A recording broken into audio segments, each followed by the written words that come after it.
आज हम इंफ्रास्ट्रक्चर का हेल्थ पार्ट 4 करेंगे, जिसमें कि इंडियन सिस्टम ऑफ मेडिसिन की बात होगी।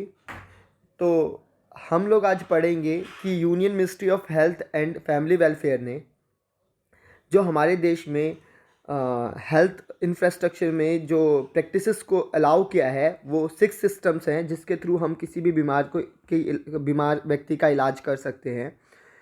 तो ये 6 सिस्टम में सबसे पहला है आयुर्वेदा, दूसरा है योगा, यूनानी, सिद्धा, नेचुरोपैथी एंड होम्योपैथी।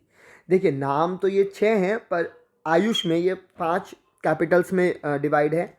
ए मतलब है यहाँ आयुर्वेदा, वाई मतलब योगा, यू मतलब यूनानी, एस मतलब सिद्धा और एच में नेचुरोपैथी एंड होम्योपैथी है। तो नेचुरोपैथी कहीं भी एडजस्ट हो जाता है, यूनानी एंड नेचुरोपैथी हो सकता है, सिद्धा एंड नेचुरोपैथी हो सकता है।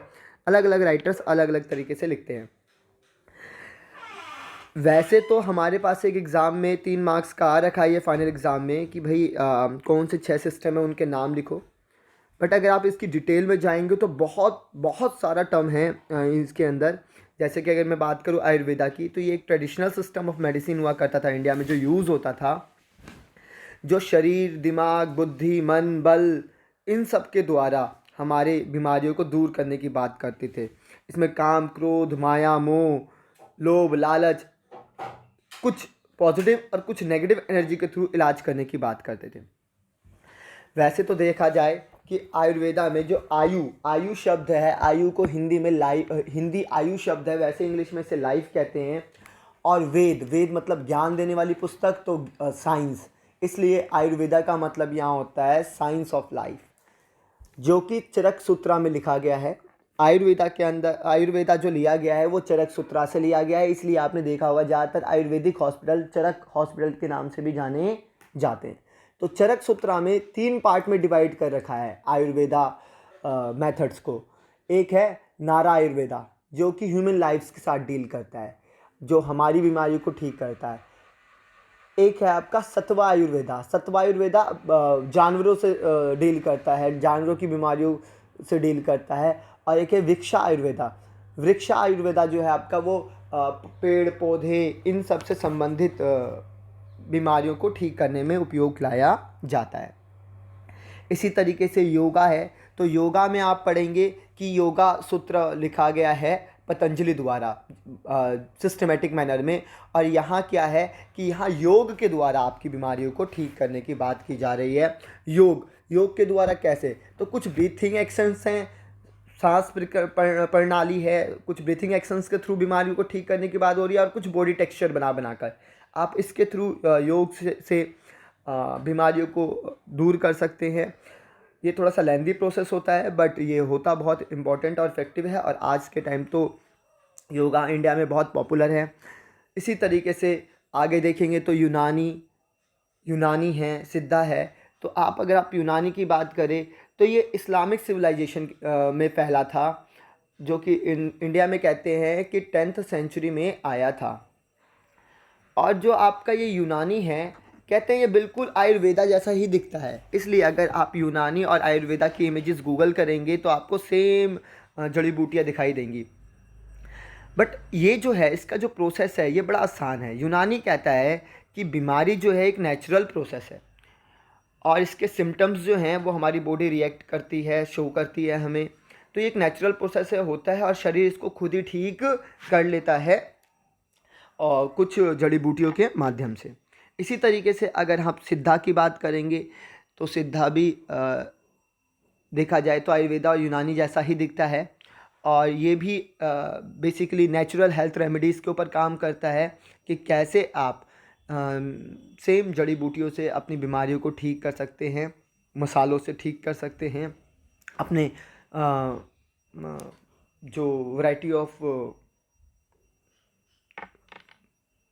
दवाइयाँ हैं आपकी, जैसे कि मैं बोलूँ कि जड़ी बूटियों से बना होता है, जिसमें सारी जड़ी बूटियाँ ही होती हैं, उन सब से ठीक किया जाता है इसके अंदर।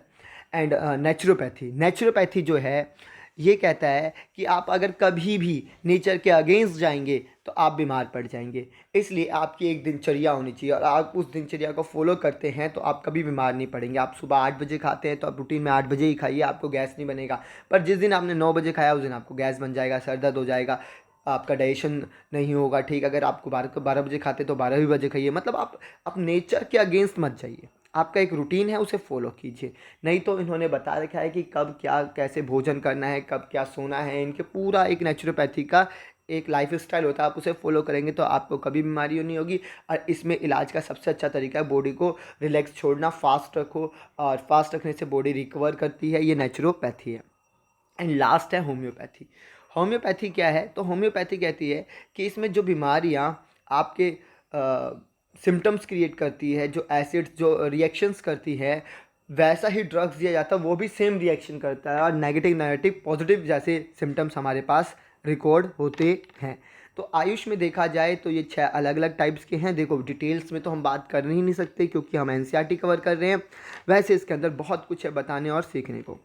अब हम बात करते हैं हमारे एनसीईआरटी एग्ज़ाम के तौर पर। तो देखो प्रेजेंट में कितने आयुष हॉस्पिटल्स हैं, तो संख्या दी गई है 4095। कितने डिस्पेंसरी हैं तो ये भी दिया हुआ है 27,951। और 8 लैक्स रजिस्टर्ड प्रैक्टिशनरी हैं इंडिया के अंदर जो काम कर रहे हैं। बट अभी भी अगर आप देखेंगे तो इसमें आपको लगेगा कि कुछ R&D रिसर्च एंड डेवलपमेंट की कमी है और भी इसको फैलाना चाहिए क्योंकि इसकी पोटेंशियल बहुत है, इसकी पोटेंशियल बहुत है। इसमें 6 सिस्टम्स इंक्लूड हैं और अगर ये मिलकर इफेक्टिवली एफिशिएंटली काम करेंगे तो देश की सारी हेल्थ इश्यूज़ को शॉर्ट आउट कर सकते हैं, सॉल्व कर सकते हैं। और ये सबसे अच्छी बात है कि ये इफ़ेक्टिव हैं, सेफ़ हैं और इनएक्सपेंसिव हैं। तो हमें आयुष के अंतर्गत जो ये सिस्टम्स हैं इनके थ्रू इनको रिसर्च एंड डेवलपमेंट के थ्रू बढ़ाना चाहिए, एक्सपेंड करना चाहिए। तो ये एक छोटा सा टॉपिक है हमारा इंडियन सिस्टम ऑफ मेडिसिन। अब हम अगले टॉपिक पे चलते हैं अपने।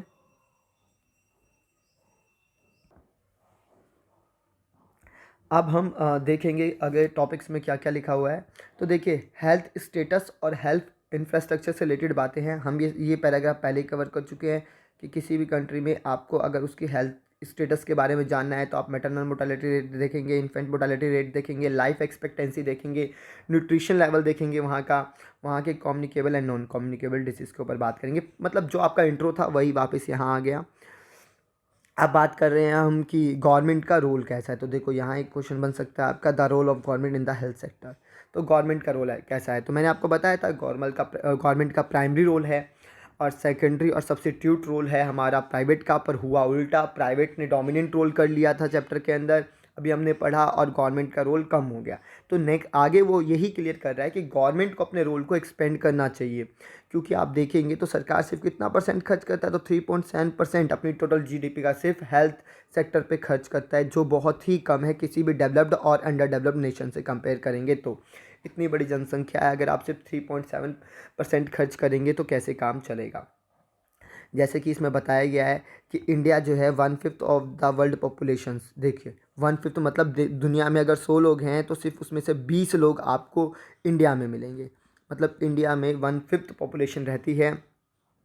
और अगर आप इसी तरीके से 100 बीमार लोगों को देखेंगे तो 20% of the global burden of disease वो इंडिया में है। मतलब 100 में से बीमार लोग जो 20 हैं वो आपको इंडिया में ही मिलेंगे। तो मतलब इंडिया में दुनिया का हर 5वां बीमार व्यक्ति इंडियन है।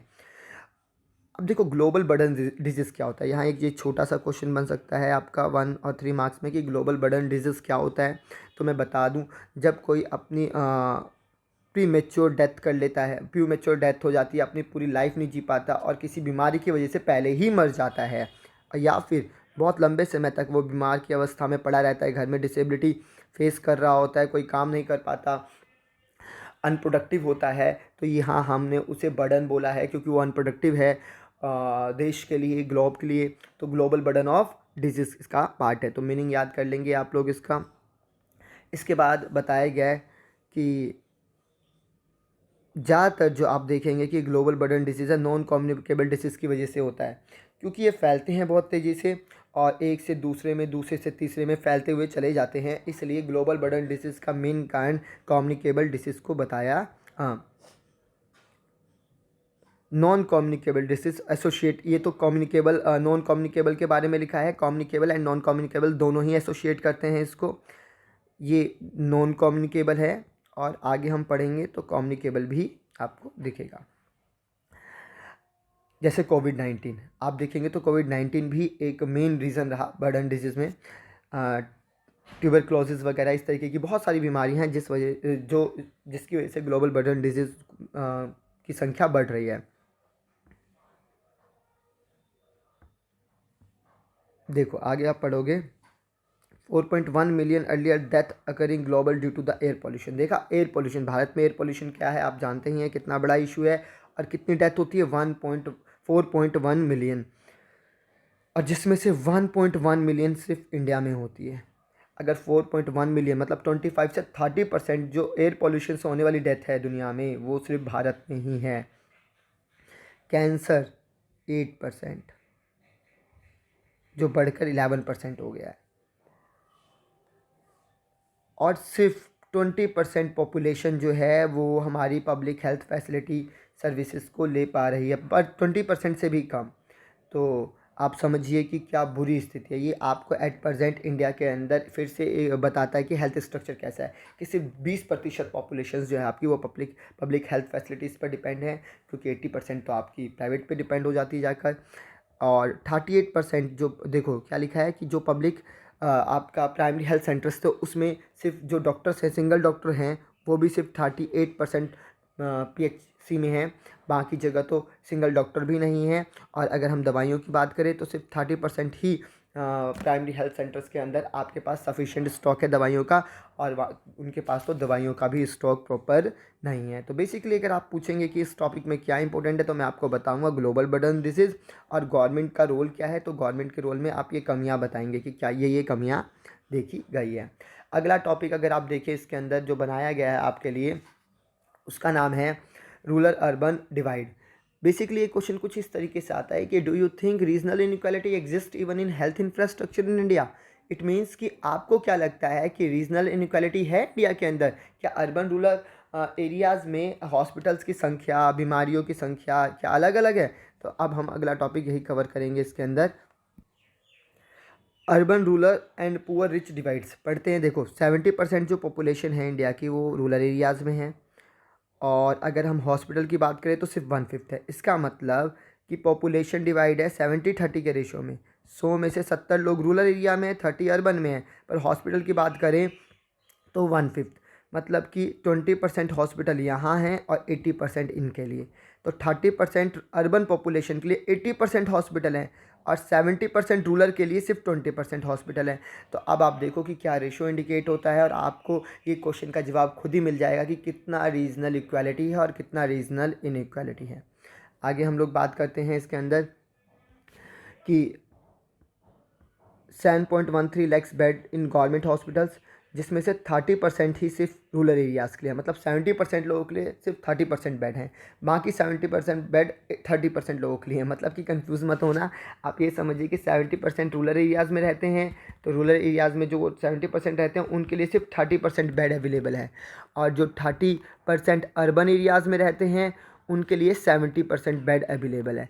इसका मतलब कि हम जो शहरों में रहते हैं वो ज़्यादा इन्जॉय कर पाते हैं पब्लिक हेल्थ सेक्टर्स को, गवर्नमेंट हॉस्पिटल्स को रूरल एरिया में इतनी आसानी से मिलता नहीं है। इसलिए बोला जाता है कि रूरल एरिया में सफिशिएंट मेडिकल स्ट्रक्चर नहीं है, वहाँ दवाइयों की भी कमी है, वहाँ डॉक्टरों की भी कमी है, वहाँ हॉस्पिटल की भी कमी है। और अगर आप एक डाटा देखें तो देखो 1 लाख पर 0.36 हॉस्पिटल है, मतलब एक सिंगल हॉस्पिटल भी 1 लाख रूरल एरियाज़ के पॉपुलेशन के लिए नहीं है। पर इंडिया में बात करें तो उससे 10 टाइम्स ज़्यादा, 10 टाइम्स 3.6 हॉस्पिटल। इसका मतलब ये समझिए कि आपको जो भी शहरों में सुविधाएं मिल रही है ये 10 गुनी ज़्यादा है रूरल एरियाज़ के कंपैरेटिवली। और यहाँ एक और बात लिखी गई है कि जो PHCs बनाए गए हैं प्राइमरी हेल्थ सेंटर्स, जो रूरल एरिया की एक तरीके से जान है, उसमें आप जाएंगे तो आपको पहले तो पता ही चल गया कि डॉक्टर्स नहीं है, मेडिसिन्स नहीं है, और कई जगह तो एक्सरे और हेल्थ फैसिलिटीज़ भी, ब्लड टेस्टिंग फैसिलिटीज़ भी नहीं हैं। अब आप समझ सकते हैं कि कितनी बुरी हालत में है। इसलिए आपने कुछ स्टेट्स के नाम सुने होंगे, बिहार, मध्य प्रदेश, राजस्थान, उत्तर प्रदेश, जिनकी हालत बहुत ख़राब है। हेल्थ इंफ्रास्ट्रक्चर में। और आपने कोविड के समय इनके बारे में बड़ा सुना होगा कि ज़्यादातर डेथ्स इन्हीं स्टेट्स में हुई हैं। देखो क्या है आगे लिखा है इसमें कि ये स्टेट्स जो हैं बहुत पिछड़े हैं, बहुत पीछे रह गए हैं हेल्थ इंफ्रास्ट्रक्चर के मामले में। आगे हम पढ़ेंगे इसके अंदर कि जैसे कि हमने देखा कि गांव में आज भी कुछ बीमारियों के लिए तो इलाज है ही नहीं, जैसे कि आप गायनोलॉजिस्ट नहीं मिलेंगे आपको, और भी कई तरह की बीमारियां हैं, ये फीमेल्स बीमारियां होती हैं। तो कहने का मतलब है जितनी भी मेन आप देखेंगे सर्जिकल बीमारियां वगैरह हैं जिसमें थोड़ी सर्जरी होनी है, थोड़ा सा इलाज थोड़ा सा एक्सपेंडिव फॉर्म में होना है, एक्सपेंसिव फॉर्म में होना है, एक्सपेंड होना है, वो गाँव में अवेलेबल नहीं है। फिर यहाँ फिर से क्रिटिसाइज़ किया गया है कि 530 रिकॉग्नाइज मेडिकल कॉलेजेस हैं जिसमें आप 50,000 मेडिकल ग्रेजुएट्स हर साल निकालते हैं। फिर क्यों शॉर्टेज है, फिर क्यों शॉर्टेज है डॉक्टर्स की? तो फिर हम बोलते हैं कि देखिए भाई जितने 50,000 हैं उसका 1/5 मतलब 10,000 1/5 मतलब 10,000 डॉक्टर जो हैं आपके जो ग्रेजुएट हैं वो तो देश ही छोड़ देते हैं क्योंकि बाहर उनको अच्छा पैसा मिलता है। बाकी जो 40,000 हैं उसमें से भी मेजॉरिटी प्राइवेट हॉस्पिटल्स में चले जाते हैं आपके, क्योंकि वहाँ अच्छा पैसा है जो कि शहरों में है। तो भाई आप अगर इस तरीके से 50,000 में से 10 चले गए, 40 में से 30 शहरों में आ गए, तो गांव के लिए बचते ही कितने हैं?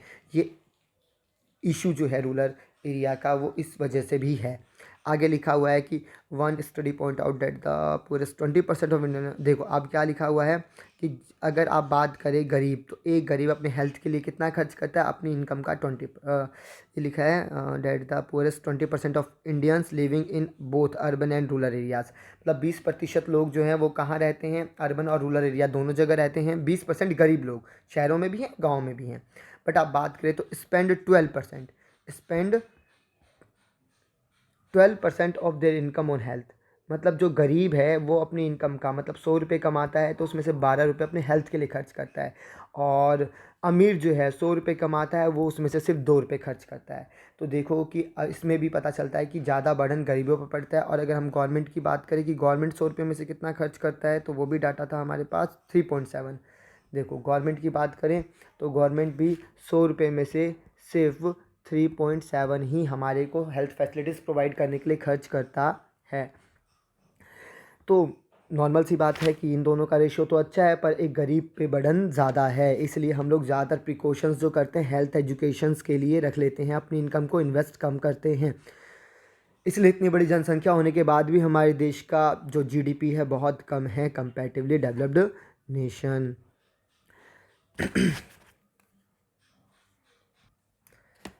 और देखेंगे आप कि एक बहुत अच्छा क्वेश्चन पूछा गया है इसमें आपसे कि जब एक गरीब बीमार होता है तो क्या होता है? जब एक गरीब बीमार होता है और गांव में उसे फैसिलिटीज़ नहीं मिलती अच्छी, तो वो शहर आता है अपना इलाज कराने।